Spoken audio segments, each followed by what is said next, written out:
Hi, my name is Stephen Sindoni. Thank you for tuning in to the broadcast of Arctic Secrets Revealed. In today's program, I will put the spotlight on the Arctic Ocean. I like to begin this program by providing the definition of a river. A river is a large natural stream of water emptying into an ocean, lake, or other body of water, and usually fed along its course by converging. The Arctic boundary is often drawn along the Arctic Circle, 66 degrees longitude, 33 degrees longitude, but in places the Arctic conditions manifest themselves in more southern regions. The Arctic Circle is a boundary north of which the sun never rises above the horizon during the winter solstice on December 21st and never sets during the summer solstice on June 21st. As we travel further north, the length of the polar day and polar night increases, reaching 6 months at the North Pole. During the long polar night, light comes only from the moon and northern lights. After studying the Arctic North for many years and also doing a narration for the Smoky God, I felt there was still too many unanswered questions. And hundreds of times thereafter, I still thought it was possible that the world's geography was incomplete. And the thought would come back and haunt my mind. Olaf Jansen's story, Olaf Jansen's story. Olaf Jansen had been a fisherman off the coast of Norway, in the region of the Lofoten Islands, from whence he had made many trips still farther north to Spitsbergen and even to Franz Josef Land. But the statement that I found most interesting was the statement that was given by Olaf Jansen to George Emerson Willis, and the statement read as follows: God created the earth for the within, that is to say, for its lands, seas, rivers, mountains, forests, and valleys, and for its only other internal conveniences, while the outside surface of the earth is merely the veranda, the porch, where things grow by comparison, but sparsely like the lichen on the mountainside, clinging determinedly for bare existence. Olaf Jansen would then go on to say, take an eggshell and from each end break out a piece as large as the end of this pencil. Extract its contents and then you will have a perfect representation of Olaf Jansen's earth. The distance from the inside surface to the outside surface, according to Jansen, is about 300 miles.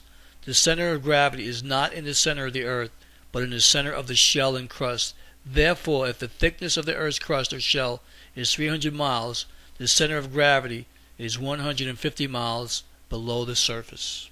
And through the years, in a great number of stories that I've narrated, in logbooks, Arctic explorers tell us of the dipping of the needle as a vessel sails in regions of the farthest north known.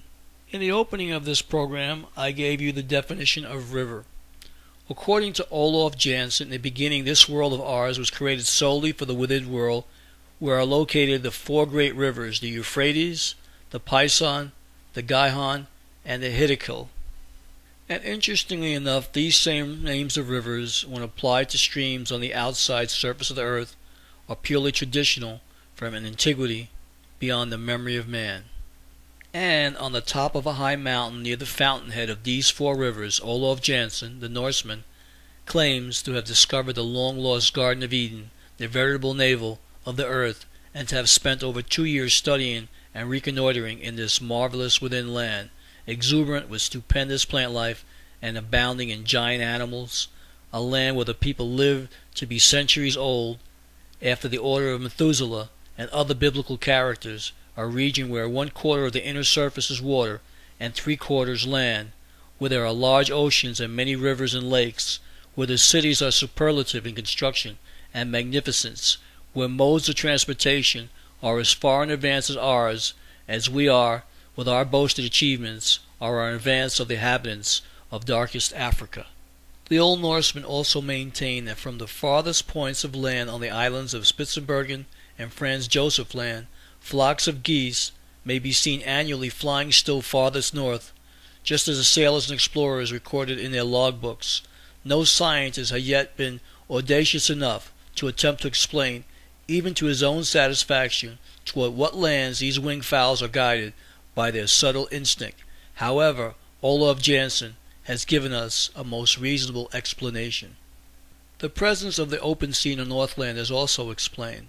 Olaf Jansen claims that the northern aperture, intake or hole, so to speak, is about 1,400 miles across, and some of the rivers within Olaf Jansen claims are larger than our Mississippi and Amazon rivers combined in point of volume of water carried. Indeed, their greatness is occasioned by their width and depth rather than their length, and it is at the mouths of these mighty rivers, as they flow northward and southward along the inside surface of the earth, that mammoth icebergs are found, some of them 15 and 20 miles wide and from 40 to 100 miles in length. And would you not consider it strange that there has never been an iceberg encountered either in the Arctic or Antarctic Ocean that is not composed of fresh water? Modern scientists claim that freezing eliminates the salt, but Olaf Jansen claims differently.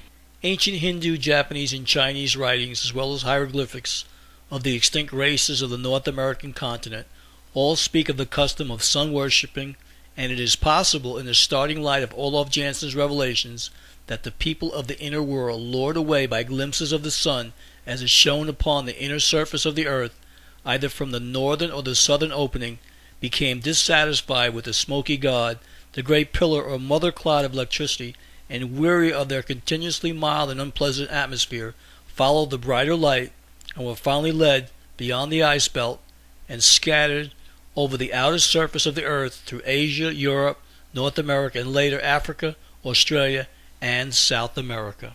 On the northern boundaries of Alaska, and still more frequently on the Siberian coast, are found boneyards containing tusks of ivory in quantities so great as to suggest the burying places of antiquity. From Olaf Jansen's accounts, they have come from the great prolific animal life that abounds in the fields and forests and on the banks of numerous rivers of the inner world. The materials were caught in the ocean currents or were carried on ice floes and have accumulated like driftwood on the Siberian coast. This has been going on for ages, and hence these mysterious boneyards. And in eastern Siberia, large quantities of ivory are dug out of the ground every year. Indeed, some of the islands are believed to be nothing but accumulation of drift timber and the bodies of mammoths, and since the time of the Russian conquest of Siberia, useful tusks from more than 20,000 mammoths have been collected. I now ask the question, is there an inner earth? I believe the answer lies in the Arctic Ocean. The slide you are viewing now comes from the arctic.ru/maps website. I will now show you the clues that I believe which would lead to the inner earth. Apart from small rivers, estuaries of major Eurasian and North American rivers, including the Pechora, the Ob, Yenisei, Pyensia, Yatanga, Anabar, Lena, Yana, and Darija, Koma, Colville, and Mackenzie rivers are located in the continental Arctic. As a rule, those rivers flow through broad valleys and lowland sections, frequently forming large estuaries. The rivers influence the permafrost, pushing it far back from the valleys and destroying all permafrost under riverbeds. They are also instrumental in promoting a milder climate in nearby areas. Scientific evidence highlighting the influence of river waters on the seas can be found several hundred kilometers away from estuaries. Notably, such waters influence the hydrological and ice regime of regional seas. Small insular rivers get their waters from the snows or glaciers. Regional rivers freeze over for 9 to 10 months each year, and some of them freeze to the bottom. Continental rivers thaw every May to June and freeze in October. Insular rivers thaw in mid-July and freeze in early September. And history tells us that many Arctic areas were settled over 10,000 years ago, followed by northern areas of the Canadian Arctic archipelago and Greenland. The Arctic population comprises indigenous ethnic groups and newcomers who brought various cultural traditions with them. The most homogeneous ethnic groups primarily comprise the Inuit in Canada and Greenland and live in the American Arctic. There are over 100,000 Inuit, including 1,500 in Siberia and southwestern Alaska. Dene Indians live inland in northern Alaska and western Canada. The American Arctic and Eurasian populations primarily migrated from the west to the east and from the south to the north along long river valleys, respectively. Do these Arctic rivers lead to an inner earth? The answer may be found by asking the Inuit Indians or the Dene Indians who live inland in northern Alaska and western Canada. I'd like to thank everyone for listening to and watching Arctic Secrets Revealed.